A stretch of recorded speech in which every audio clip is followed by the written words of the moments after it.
જય સ્વામિનારાયણ. જ્ઞાનવત્સલ સ્વામીના આ વિચારો તમારા જીવનને ખુશીઓથી ભરી દેશે. જય સ્વામિનારાયણ મિત્રો, મારી ચેનલમાં આપનું હાર્દિક સ્વાગત છે. મિત્રો, મારી ચેનલમાં જ્ઞાનવત્સલ સ્વામીના જીવન પરિચય વિડીયોને આપ સૌ લોકોએ ખૂબ પ્રેમ આપ્યો. Thank you very much for subscribe my channel. આજે આપણે જ્ઞાનવત્સલ સ્વામીના વિચારો વિશે જાણીશું. તેને જો જીવનમાં અમલ કરીએ તો જીવન ધન્ય થઈ જાય. વિડીયોના અંતમાં કમેન્ટમાં જય સ્વામિનારાયણ અવશ્ય લખજો. વિડીયોને લાઈક, શેર અને ચેનલ પર નવા હોવ તો સબસ્ક્રાઈબ અવશ્ય કરજો. જિંદગીમાં બદલાવ એટલો પણ ના લાવો કે તમને ગમતી વ્યક્તિ પણ તમને પોતાનું દુઃખ ના કહી શકે. તાપના અને આપના બંનેની એક જ ખાસિયત છે કે બહુ નજીક પણ ના રહેવું અને બહુ દૂર પણ ના રહેવું. જિંદગીમાં સારા માણસોની શોધ ના કરો સાહેબ, તમે પોતે સારા બની જાઓ. કદાચ તમને મળીને કોઈની શોધ પૂરી થઈ જાય.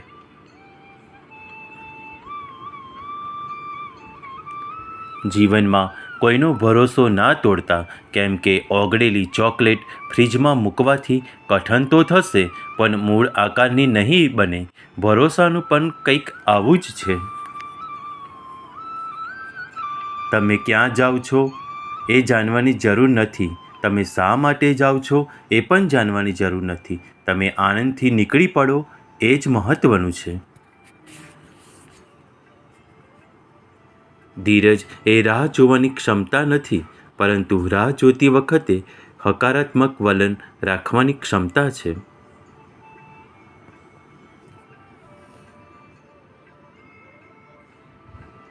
સ્વશોધની યાત્રા સ્વસ્વીકૃતિ અને સ્વપ્રેમથી શરૂ થાય છે. સફળતા ભૌતિક સંપત્તિ દ્વારા માપવામાં આવતી નથી, પરંતુ આપણે અન્ય લોકો પર જે અસર કરીએ છીએ તેના દ્વારા માપવામાં આવે છે.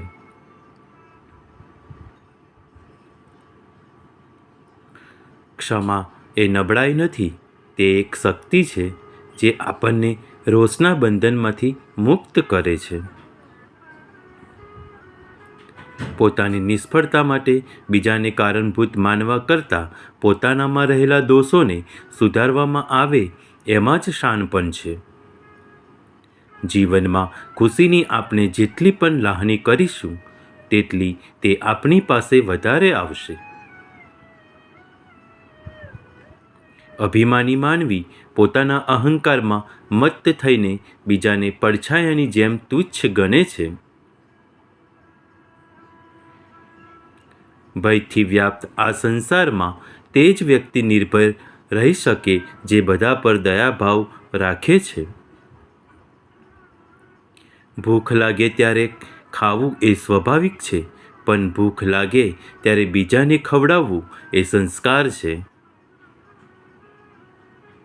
જો મહેનત કર્યા પછી પણ સપના સાકાર ન થાય તો રસ્તો બદલવો એ સિદ્ધાંત નથી.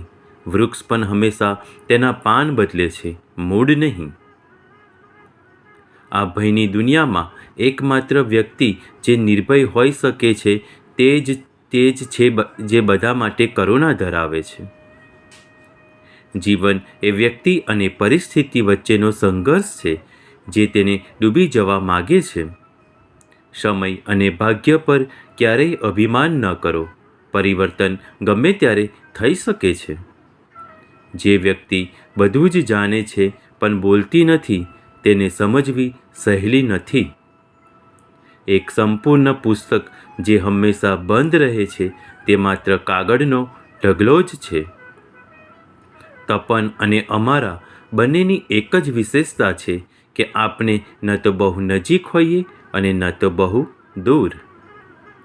જ્યારે કોઈ કામ કરતી વખતે આંતરિક અવાજ ન આવે તો તે કામ છોડી દો, નહીં તો પસ્તાવાનો વારો આવશે.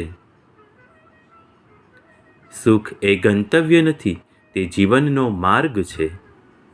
પ્રેમ એ જીવનનો સાર છે, તે બળતણ છે જે આપના આત્માને જીવંત રાખે છે. દયા એ ભાષા છે જે બહેરાઓ સાંભળી શકે છે અને અંધ જોઈ શકે છે. હિંમત એ ભયની ગેરહાજરી નથી, તે આપણા ડર છતાં પગલાં લેવાની ક્ષમતા છે. ભૂતકાળ એ પાઠ છે, જીવનની સજા નથી. પરિવર્તન અનિવાર્ય છે, વૃદ્ધિ વૈકલ્પિક છે. હાલની ક્ષણ એક ભેટ છે, તેને કૃતજ્ઞતા અને આનંદ સાથે સ્વીકારો.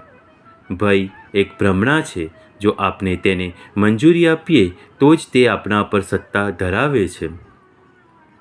કૃતજ્ઞતા અને નકારાત્મકતાનો મારણ છે, તે આપણું ધ્યાન જે અભાવ છે તેમાંથી આપણા જીવનમાં જે પુષ્કળ છે તેના તરફ ખસેડે છે. સ્થિતિસ્થાપકતા પાછળ ઉછળવા વિશે નથી, તે આગળ ઉછળવા અને પ્રતિકૂળમાંથી મજબૂત રીતે બહાર આવવા વિશે છે. દરેક દિવસ એક નવી શરૂઆત છે, તેને ઉત્સાહ અને આશાવાદ સાથે સ્વીકારો. ક્ષમા એક ભેટ છે જે આપણે આપણી જાતને આપીએ છીએ, રોષની સાંકળો મુક્ત કરીને આંતરિક શાંતિ મેળવે છે. કૃતજ્ઞતા એ ચાવી છે જે આપણા જીવનમાં વિપુલતા અને આનંદના દરવાજા ખોલે છે. વિશ્વાસ એ વિશ્વાસ નથી કે બધું સંપૂર્ણ છે, પરંતુ વિશ્વાસ એ છે કે આપણી પાસે આવનારા કોઈપણ પડકારોને દૂર કરવાની શક્તિ છે. Please like, share and subscribe my channel. જય